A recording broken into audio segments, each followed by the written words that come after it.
আলহামদুলিল্লাহি তামলাউল মিজান, আলহামদুলিল্লাহর আওয়াজটা এমন হবে, আলহামদুলিল্লাহর আওয়াজটা দিয়ে যিনি দাড়ি পাল্লা ভারী বানায় দিবেন তিনি কি? দাড়ি পাল্লা ভারী বানানোর জন্য শুধু খালি মুখে বললেও হবে না, হৃদয়ে আমল থাকা লাগবে, ঠিক কিনা বলে? সবাই পড়ছেন? যে পড়ে নাই সে সবচেয়ে বড় কৃপণ। ওয়াকানাল ইনসানু কাতুরা, মানুষ বেশি কৃপণতা করে। আর বেশি কৃপণদের মধ্যে বড় কৃপণ হচ্ছে সে যে নবীজির নাম শুনে কিন্তু সাল্লাল্লাহু আলাইহি ওয়াসাল্লাম পড়ে না। একবার পড়াটা ওয়াজিব।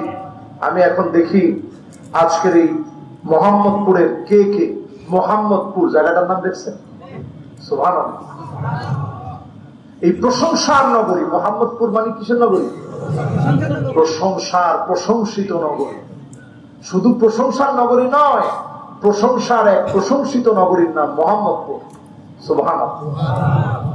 তো এই নগরীর মানুষ হয়ে নবীজির নামে দরুদ পড়ব না এমনটা যেন না হয়। মুহাম্মাদুর রাসূলুল্লাহ সাল্লাল্লাহু আলাইহি ওয়াসাল্লাম। সবাই পড়ছেন? সবাই পড়েছেন? আল্লাহ যেন কবুল করেন, মঞ্জুর করেন, পড়েন আমিন। আজ আমি সূরা বাকারা থেকে শুরু করেছি। সূরা বাকারা অবতীর্ণ হয়েছে মদিনাতুল মুনাওয়ারায়। আয়াত রয়েছে 286টি। কয়টি? মেহেরবানি করে যারা পিছনের দিক দিয়ে যাবেন আপনারা কথা না বলে চলে যায়, কারণ আপনাদের কথা, বাবারা এখন আর কথা বলেন না, আপনাদের কথার কারণে আমাদের কনসালটেশন নষ্ট হয়ে যাবে, মাহফিল তার গন্তব্যে পৌঁছাতে পারবে না। আমাদের মুরব্বী অনেক শখ করে দাওয়াত দিয়ে আসছেন, আপনারা নিশ্চয়ই ওনাকে চিনেন। ওনার ভাই গত 2 বছর আগে মাহফিলে বক্তব্য রাখতে রাখতেই দুনিয়া থেকে বিদায় নিয়েছে, 4 বছর আগে। এই জন্য আজকের এই মাহফিলটা আমাদের জন্য সাক্ষী হয়ে আছে, ওই মানুষটা দুনিয়া থেকে চলে গেছেন। আমরা জীবনের শেষ মাহফিল মনে করে পূর্ণ মনোযোগ দিয়ে আজকে কথাগুলো শুনবো। আল্লাহ যেন তৌফিক দান করেন, করেন আমিন। সূরা বাকারা 286টি আয়াত, 6144টি শব্দ আল্লাহ রাব্বুল আলামিন সূরা বাকারার মধ্যে দিয়েছেন। জোরে বলেন সুবহানাল্লাহ। এর মধ্যে অক্ষর আছে 25,613টি অক্ষর আল্লাহ রাব্বুল আলামিন সূরাতুল বাকারার মধ্যে দান করে দিয়েছেন। সুবহানাল্লাহ। বলেন তো দেখি, যদি আজকে আমি বক্তা সূরা বাকারার কোন একটা জায়গার কোন একটা নক্তার পরিবর্তন যদি আমি করি, আজকে আপনারা সোজা যেতে দিবেন? কাবা শরীফের ইমাম সাহেব এসেও যদি কোন একটা নক্তার পরিবর্তন করে, সোজা যেতে দিবে? প্রথম লোকমা দেবে যে হুজুর মনে হয় ভুল হচ্ছে আপনার। এরপরে যদি লোকমা তিনি না নেন, লোকমা নিতে ওনাকে বাধ্য করা হবে, কিন্তু কোরআনের সামান্য একটা নুক্তার পরিবর্তন মুসলমান মেনে নেবে না, ঠিক কিনা বলে? কিন্তু সেই মুমিন অবলীলায় আজ কোরআনের রাজনীতি থেকে মুখ ফিরিয়ে নিয়েছে, ঠিক কিনা বলে? এরকম মুমিন আছে না নাই? আসলে কি তারা মুমিন না মুনাফিক? যেভাবে বললেন, যত জোর আওয়াজে মুনাফিক নিজেদেরকে বললেন, এবার বলেন আল্লাহর আদালতে দাঁড়ানোর সক্ষমতা কি আমাদের আছে? বলেন আছে? নাই। কেমন করে আল্লাহর আদালতে দাঁড়াবো?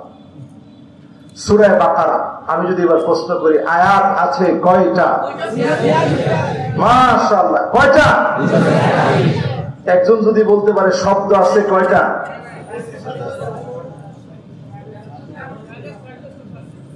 6144টি। এবার তো সবাই বলি শব্দ আছে কয়টা?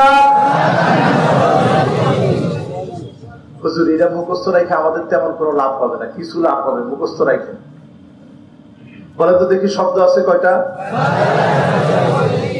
মাশাআল্লাহ। এবার বলেন তো দেখি অক্ষর আছে কয়টা? একজন কইছে হুজুর 25,000 আছে, জানি কয়টা? 25,613টা অক্ষর আছে। জোরে করে আল্লাহু আকবার। এই বিশাল কোরআন 286টি আয়াত অবতীর্ণ হয়েছে মদিনায়। এর অক্ষর কয়টা? 25,613টা। এইটা পর্যন্ত আল্লাহর গোলামেরা খুঁজে বের করতে ছাড় দেয় না। জোরে কোন আল্লাহু আকবার। এবার বলেন তো দেখি, শব্দ আছে কয়টা? মাশাআল্লাহ, কয়টা? অবতীর্ণ হয়েছে কোথায়? অক্ষর আছে কয়টা?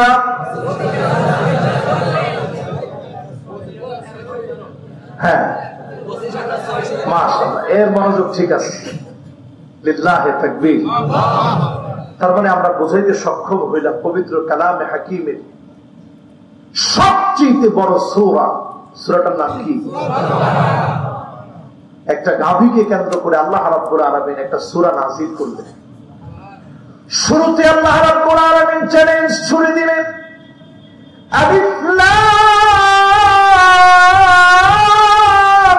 মিম।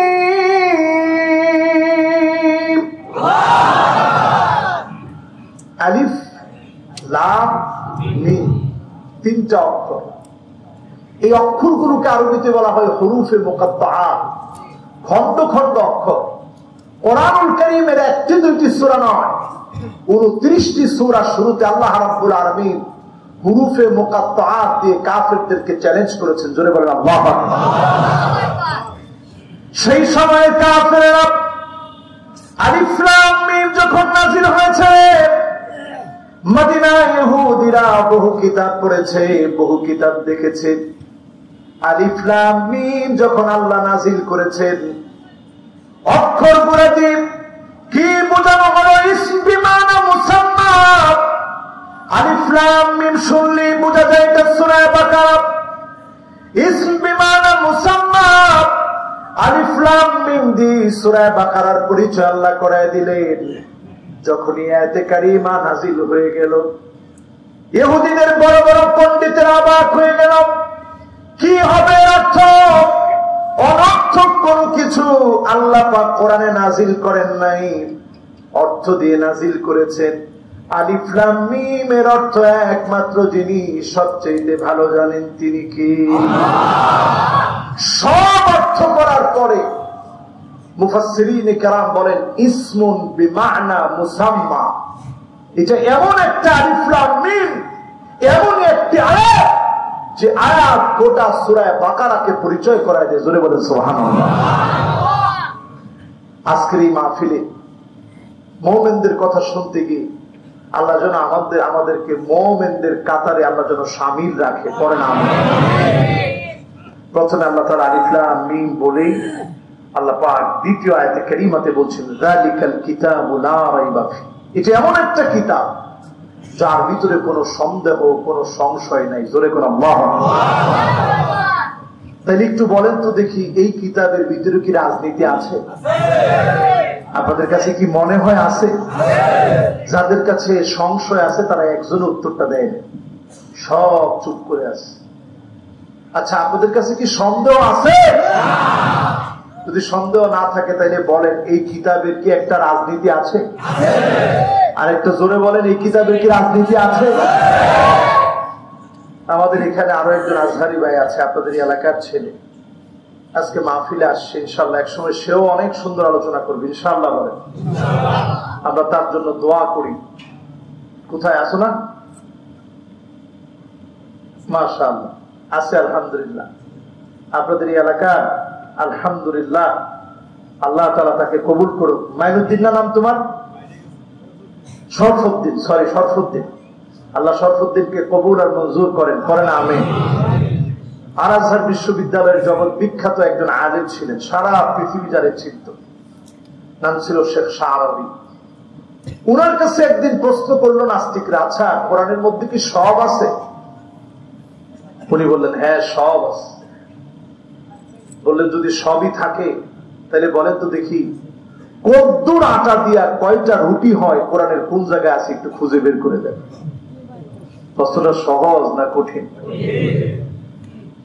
শায়েখ জবাব দিলেন, আল্লাহ পাক বলেছেন, ফাসআলু আহলা যিকরি ইন কুনতুম লা তা'লামুন।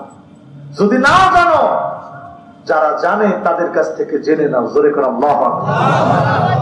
তো আমি তো জীবনে কোনোদিন রুটি বানাই নাই, যে রুটি বানায় ওই রেস্টুরেন্টে গিয়ে জিজ্ঞাসা কর কদ্দুর আটা দিয়া কয়টা রুটি হবে, এটাও আল্লাহ কোরআনের মধ্যে বলে দিছে।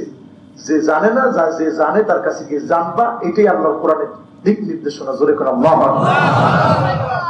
তাহলে কোরআনের একটা রাজনীতি আছে নিঃসন্দেহে, ঠিক কিনা বলেন?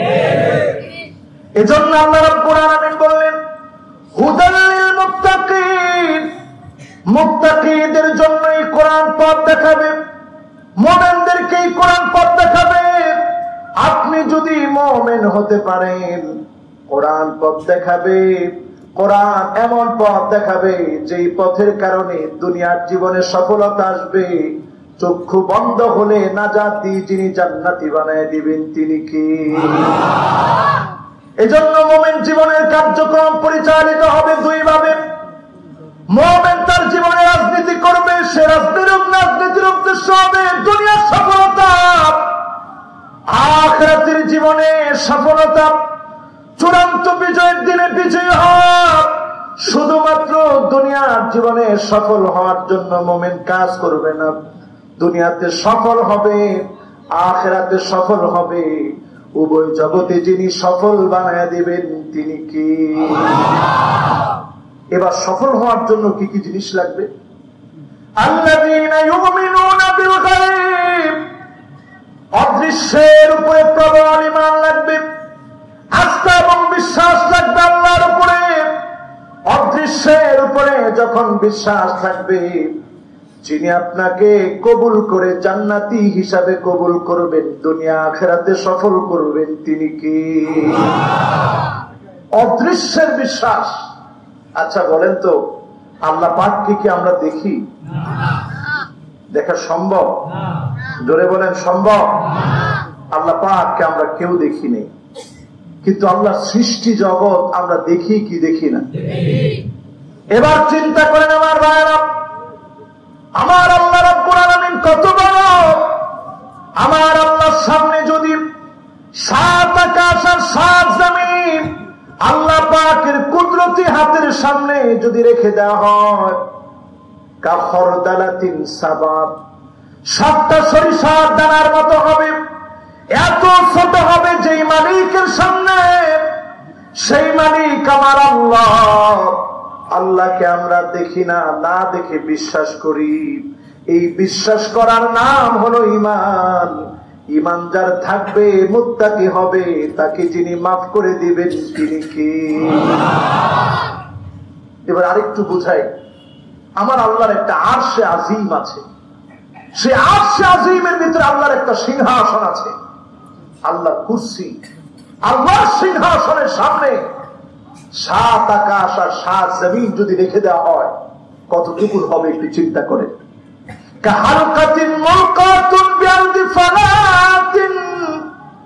মরু প্রান্তের ভিতরে একটা আংটি ছুঁড়ে মারলে আংটিটা যেমন ছোট্ট হয়ে মুহূর্তের ভিতরে হারায় যাবে, বড় মরু প্রান্তে একটু পরে খুঁজে পাবেন না। আল্লাহর বিশাল মরুভূমি, ওই বিশাল সৃষ্টি আকাশ জমিন আল্লাহর কুরসির সামনে যদি রেখে দেওয়া হয়, ছোট্ট আংটির মতো হয়ে হারায় যাবে। এত বড় জগৎকে ছোট একটা আংটির মতো আল্লাহর কুরসির সামনে দেখাবে। কুরসির যিনি মালিক তিনি কি? এবার আসেন আমার ভাইরা, সে আল্লাহ রাব্বুল আলামিন সাজাই দিয়েছেন বিশাল আকাশ। এই আকাশগুলো কি আমরা দেখি মনে হয় যেন ছোঁয়া যাবে। এইখান থেকে না ছুঁইতে পারলেও বাজার পর্যন্ত গেলে মনে হয় আকাশটা ছোঁয়া যাবে, এরকম মনে হয় কিনা? একটু সামনে গেলে মনে হয় আরেকটু সামনে গেলে ছোঁয়া যাবে, কিন্তু এই আকাশ কি ছোঁয়া যায়? প্রথম আকাশটা কত বড়! নাসার বিজ্ঞানীরা গবেষণা করতে করতে কথা বলে যে প্রথম আকাশের আনুমানিক পুরুত্ব হচ্ছে 6.5 ট্রিলিয়ন কিলোমিটার। জোরে করা আল্লাহু আকবার। লক্ষ কিলোমিটার নয়, কোটি কিলোমিটার নয়, 6.5 ট্রিলিয়ন কিলোমিটার। এত বড় প্রথম আকাশটা। জোরে করা আল্লাহু আকবার। এবার যদি আপনি দ্বিতীয় আকাশ নিয়ে কল্পনা করেন, 130,000 আলোকবর্ষ। 1 সেকেন্ডের শূন্য স্থানে আলো 3 লক্ষ কিলোমিটার যেতে পারে। শূন্য স্থানে 3 লক্ষ কিলোমিটার আলো চলে যেতে পারে। 1 সেকেন্ডের শূন্য স্থানে আলো 3 লক্ষ কিলোমিটার চলে যেতে পারে। এইভাবে যদি আপনি হিসাব করেন, 1 আলোকবর্ষ 1 বছরে আলো যাবে 9.5 ট্রিলিয়ন মাইল। এত লম্বা পথ পাড়ি দিবে, এত বিরাট পথ আলো পাড়ি দিতে পারবে। এত বড় আলোর গতি, এত বেশি গতি। এই গতি দিয়ে যদি আপনি হিসাব করেন, 130,000 আলোকবর্ষ এত বড় দ্বিতীয় আকাশ। এই দ্বিতীয় আকাশটাকেও যিনি সাজায় দিয়েছেন তিনি কে? এবার আসেন তৃতীয় আকাশ। 2 মিলিয়ন আলোকবর্ষ। 2 মিলিয়ন, লক্ষ না, কোটি নয়, 2 মিলিয়ন আলোকবর্ষ। 1 আলোকবর্ষ সমান সমান 9.5 ট্রিলিয়ন মাইল। সেকেন্ড আলো যেতে পারে 3 লক্ষ কিলোমিটার। এই হিসাবে আপনি যখন হিসাব করবেন, 2 মিলিয়ন আলোকবর্ষ শুধু দ্বিতীয় আকাশটা। জোরে করে আল্লাহু আকবার। এরপরে আমার ভাইরা চতুর্থ আকাশের হিসাব করেন। 100 মিলিয়ন আলোকবর্ষ। এত বিরাট চতুর্থ আকাশ। পঞ্চম আকাশটা হিসাব করেন 1 বিলিয়ন আলোকবর্ষ। ষষ্ঠ আকাশের হিসাব করেন 20 বিলিয়ন আলোকবর্ষ। সপ্তম আকাশ সম্পর্কে মহাকাশ বিজ্ঞান বলছি, এর কোন নির্দিষ্ট হিসাব আমাদের কাছে নাই। আমাদের কাছে মনে হয় সপ্তম আকাশটা একেবারে অসীম, যার কোন সীমানা নাই। এত বিরাট আকাশ আল্লাহ পাক দিয়েছেন, যেটা আমাদের কাছে মনে হয় যেন আমরা দেখতেছি, ছুঁয়ে ফেলবো। এই পুরো জগতের উপরে যারা ঈমান আনবে, এই পুরো জগতের মালিক কে? জোরে বলেন কে? আল্লাযীনা ইউমিনুনা বিল গায়ব। অদৃশ্যের উপরে যারা ঈমান আনবে, এরপরে দ্বিতীয় নম্বর কাজ হবে ইউকিমুনাস সালাত, নামাজকে প্রতিষ্ঠা করবে। আজ আমাদের দেশে স্বাধীনতার 50 বছর পার হয়ে গেছে। 50 বছর পূর্তি হয়েছে। অনেক কিছু আমরা পেয়েছি, না বলা অনেক কিছু বলেছি, না দেখা অনেক কিছু দেখেছি, অনেক কিছু আমরা পেয়েছি। কিন্তু দুঃখজনক সত্য, আল কোরআনের একটা বিধান আমাদের দেশে বাস্তবায়ন করা যায় নাই। ঠিক না বেঠিক? একটা বিধানকে আমরা বাস্তবায়ন করতে পারিনি। বিগত বৎসরগুলোতে একটা বিধান আমরা এস্টাবলিশ করতে পারিনি। নামাজ কায়েম করা। নামাজ কায়েম করার জন্য অথরিটি লাগবে।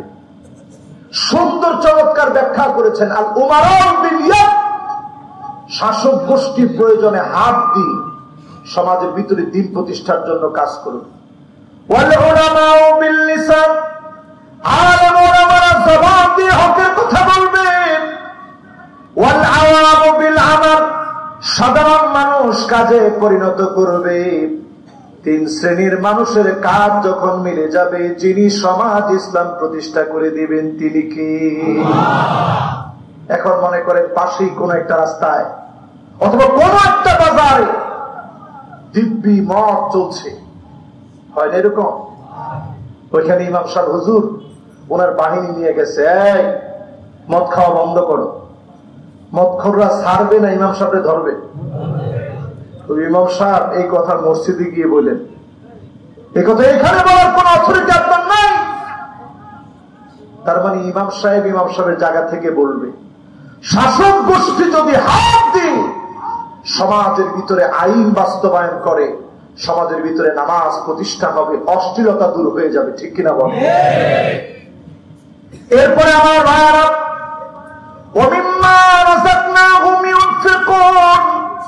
আল্লাহ আপনাকে যা সম্পদ দিয়েছে, দ্বীনের জন্য, ইসলামের জন্য আপনি ব্যয় করবেন। ইসলামের জন্য, দিনের জন্য যারা ব্যয় করবে, দিন বিজয়ের জন্য কাজ করলে চূড়ান্ত সফলতার মানদণ্ডে যিনি সফল বানায় দিবেন তিনি কি? আমার ভাইয়ের, আমার বন্ধুরা, সময়টা এখন ভয়াবহতার দিকে চলে যাচ্ছে। ইমানদার নিজেকে ইমানদার মনে করে, কিন্তু দিনের ভিতরে আজ ইমানের ছিটা ফোটা নাই। এমন মানুষ আমরা হয়ে আছি। লা ইউকাল্লিমুহুমুল্লাহু ওয়া লা ইউযাক্কিহিম ওয়া লা ইয়ানজুরু ইলাইহিম, যাদের দিকে আল্লাহ তাকাবেন না, যাদের দিকে আল্লাহ দয়া দেখাবেন না, যাদের দিকে আল্লাহ মায়া দেখাবেন না, এখন সমাজের দিকে তাকায় দেখবেন অধিকাংশ মানুষের ভিতরে এমন রোগগুলা ঢুকে আছে। ঠিক না বেঠিক?